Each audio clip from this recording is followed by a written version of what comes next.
decision-making or autonomy, Yeah. at least if that were the case. Yeah.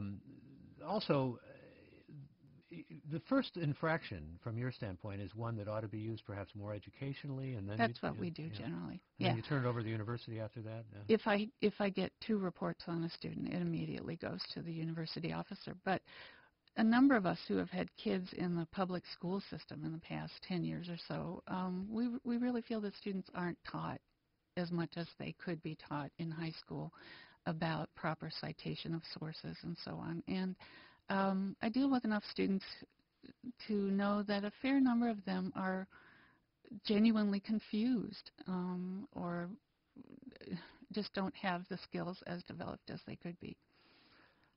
And some don't even consider this serious, especially cutting and pasting, right? Really. I think they feel that anything that's out on the internet is in the public domain. And I think as academics, probably we've had the experience of looking through your notes you've gotten from somewhere and thinking, where did I get that quote from? And students are not careful at all. They're just kind of taking notes off the internet, and then that stuff finds its way into their papers. So what's the frequency, do you think, that we're talking about here from your work on this? Last semester I got about 40 reports. I met with maybe 10 of those students because the faculty asked me to meet with them. Tip of the iceberg, wouldn't you say? Yes, totally, because I know for a fact that a lot of them cases aren't reported to me, and also I'm quite sure that they're not all caught. Lise Wormuth, again, is Associate Dean of the College of Humanities at San Francisco State. Maggie Sokolow is a lecturing coordinator at UC Berkeley's College of Engineering Technical Communication Program. And, well, the faculty deserve some of the culpability here, don't they, Maggie? Yeah, I'm infamous for having once written in an internal publication that if a paper can be downloaded from the internet, perhaps it should be.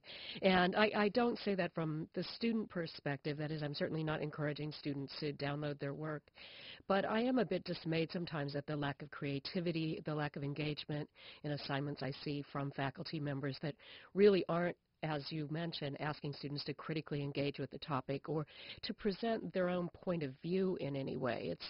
It's really asking them to mimic other points of view, and frankly, finding it on the internet is quite simple to find someone else's point of view. So I think creativity in assignments and really thinking about what's going to teach this student something besides a rote kind of operation of going to the library or copying something down really is required to get students thinking and learning. Would you go as far as, I don't know if you read Russell Hart of St. Thomas University, who says that maybe the internet is going to be good in that these kind of standard rhetorical assignments are being challenged. It'll require maybe more original assignments that'll challenge critical thinking as opposed to what he describes as meaningless exercises, and maybe even lessen the challenge that's put on grades. I mean, he's trying to maybe put a bright face on this, but he has points.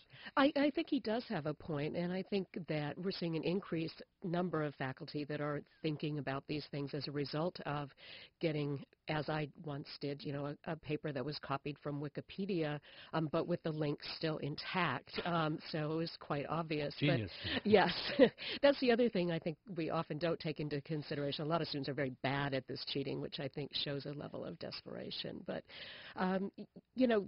that we have to think through these things, and I think students have had a little grace period in that many faculty haven't been kind of wise to the ways of the internet, and I often got the impression that students thought there was some private little internet out there that was just for them, and somehow faculty members didn't know that it existed. But faculty members are catching up, and as they see what's out there and the sort of poor quality of work that's available at the paper mills and bring those into classes as examples, you really are seeing, I think, a change, and faculty getting more interested in doing workshops in technology and learning. How is it that students are going about finding these things? But, of course, you'll hear the lament from faculty, justifiably, I'm not paid to be a sleuth, and, I have enough on my plate, and so it goes. Absolutely, and, it can be time-consuming, but I think a little time spent in advance in creating an assignment that's going to result in unique thinking and critical thinking is a lot of time saved afterwards, having to, Google phrases or use Turnitin, whatever kinds of technology to kind of sleuth out those copied phrases from Wikipedia or whatever source students are going to. Now, this is family radio, so we can't say in blue language what we really feel about this, but what's your response to the fact that you have faculty who are working for these paper mills? I would love to hear the justification for it. With the many places that one can get paid to write and edit in a legitimate fashion, I'd really be curious, and I don't know any of these people personally.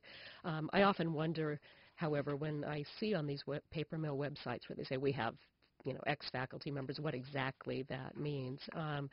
But I would love to hear the justification for doing that kind of writing and how they think they're helping the greater good, and how they would feel to learn that their dentist or doctor had sort of gotten through school by purchasing papers.